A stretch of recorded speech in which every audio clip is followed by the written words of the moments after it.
Allahu Allahu Allahu Allah. Buku saya ini, saya mengambil masa hampir 6 tahun untuk siapkan. Tetapi saya bentangkan dalam lebih kurang sejam. Bukan bermakna kita akan belajar semua tentang masyarakat Cina, tetapi insya-Allah apa yang saya akan kongsikan sebentar lagi, saya harap dia akan menjadi pembuka mata dan pembuka hati kita untuk melihat bangsa saya ini, bangsa Cina, dari perspektif yang berbeza. Kerana selama ini kita merasakan Islam dengan bangsa Cina, agama Buddhism, Taoism, Confucianism, banyak konflik dan banyak perbezaan. Sebenarnya kita akan lihat banyak persamaan ataupun sebenarnya banyak perbezaan. Baik tuan-tuan dan puan, kita lihat serba sedikit tentang statistik di Malaysia. Kalau kita lihat statistik di Malaysia, ini adalah bancian pada tahun 2010. Di mana 2010 mendapati Malaysia ada lebih kurang 28 juta penduduk. Dan daripada 28 juta itu, 7.4 juta adalah berbangsa Cina.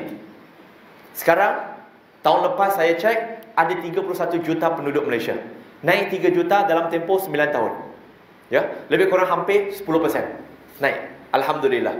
Sebab Tun Mahathir, dia pernah berkata pada tahun lewat 1980-an, untuk Malaysia menjadi negara maju dan juga boleh berdaya saing dengan penduduk sendiri, kita memerlukan lebih kurang 80 juta penduduk di Malaysia. Kita lagi 50 juta sahaja. Lama lagi lah tu. Ya, 50 juta. Kalau setiap tahun, setiap 10 tahun tambah 3 juta, 100 lebih tahun baru sampai 80 juta. Okey? Baik. Dan daripada jumlah itu, 42,000 adalah beragama Islam, tetapi 706,000 adalah beragama Kristian. Maksudnya, satu Cina Muslim yang tuan-tuan dan puan nampak, ataupun tuan-tuan dan puan nampak seorang Cina yang memeluk Islam, maka akan ada 19 yang berada di luar masuk agama Kristian. Satu ratio yang tak seimbang sebenarnya. Kenapa saya kata tak seimbang?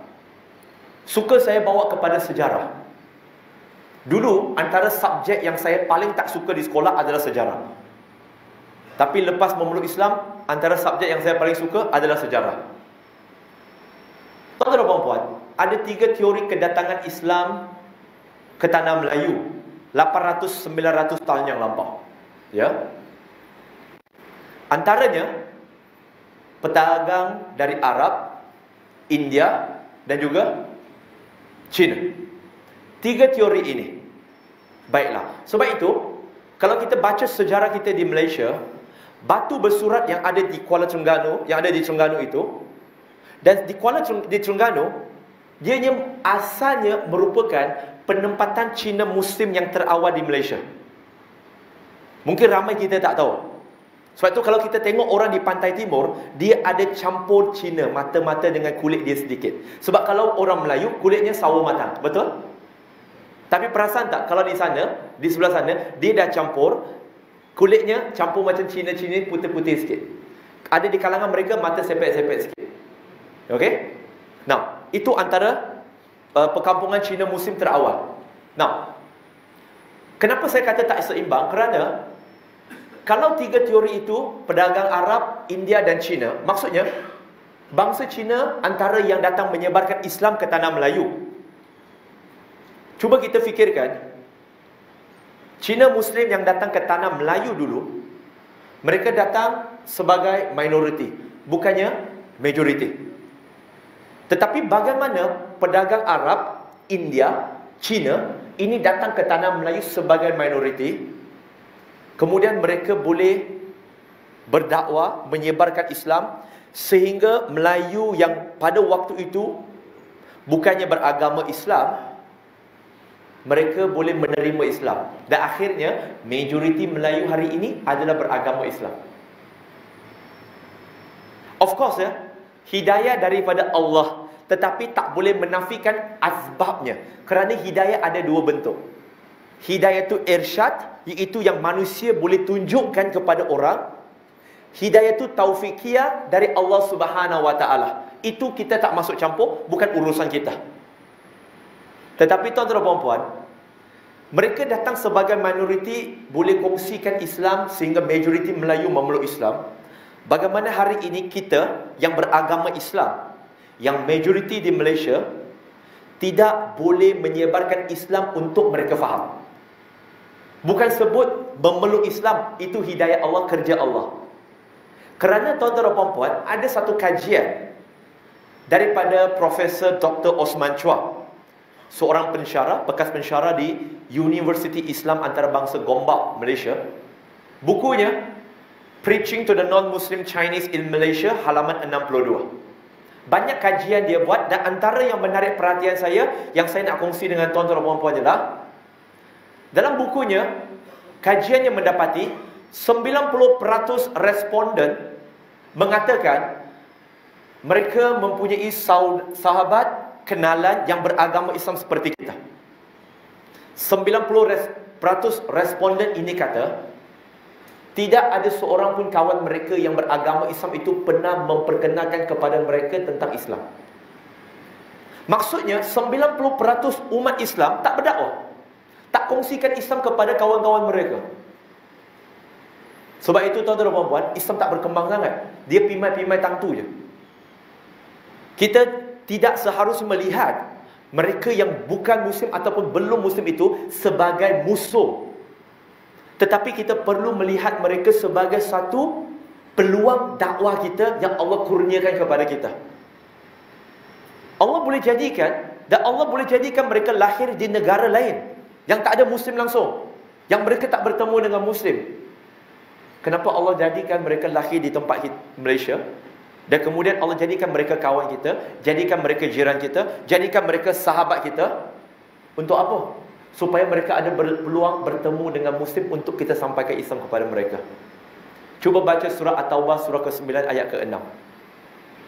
Bila panduan dalam perang, mereka menyerah diri, Allah kata, pastikan keselamatan mereka agar mereka itu sempat mendengar firman Allah Subhanahu Wa Taala. Bagaimana pula dengan Allah Subhanahu Wa Taala jadikan mereka rakyat Malaysia jadi jiran kita, jadi kenalan kita, supaya apa? Supaya Muslim-Muslim kita sampaikan Islam kepada mereka, kenalkan kepada mereka. Mereka masuk Islam, tak masuk Islam, tugas siapa? Bukan tugas saya, bukan tugas tuan-tuan dan puan. Itu hak Allah. Saya berkawan dengan ramai Muslim sewaktu zaman persekolahan menengah rendah. Saya bermain bola sepak, mewakili pasukan kebangsaan bawah 17 dengan bawah 21 tahun. Majoriti kawan saya adalah Muslim. Saya hanya kenal Muslim, tak kenal Islam. Sedangkan saya bergaul dengan Muslim. Sedangkan saya makan, minum, tidur bersama dengan mereka di dalam satu bilik yang sama. Kenapa saya hanya kenal Muslim, tak kenal Islam? Betul, saya tak mencari. Kedua, kenapa mereka tak memperkenalkan kepada saya? Sedangkan mereka tahu tugas mereka adalah perlu berdakwah. Jadi tuan-tuan dan puan, statistik ini saya kongsikan bukan sekadar untuk banyak. Bukan. Untuk kita sedar, ada tanggungjawab kita.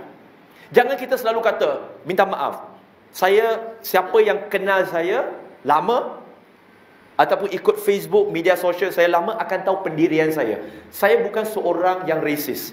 Saya bukan seorang yang liberal. Bukan. Saya akan mengkritik apa yang perlu dikritik, dan saya akan menegur apa yang saya rasa tegur.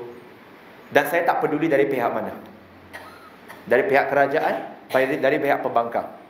Saya berkawan dengan kedua-dua pihak. Kalau ada sesiapa merasakan saya ini adalah undercover daripada mana-mana parti, minta maaf, anda silap. Kerana yang tahu akan tahu saya dilantik menjadi duta rahmah oleh kerajaan PH, dan saya juga menerima anugerah tokoh dakwah daripada kerajaan PAS. So sekarang bagi tahu saya pihak mana? Saya tak. Walaupun saya kritik dua-dua, tapi saya bersahabat dengan semua. Apa yang betul, kita setuju. Apa yang tak betul, kita tak setuju.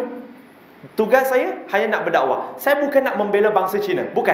Salah tetap salah. Yang kiasu tetap kiasu, yang kiasi tetap kiasi.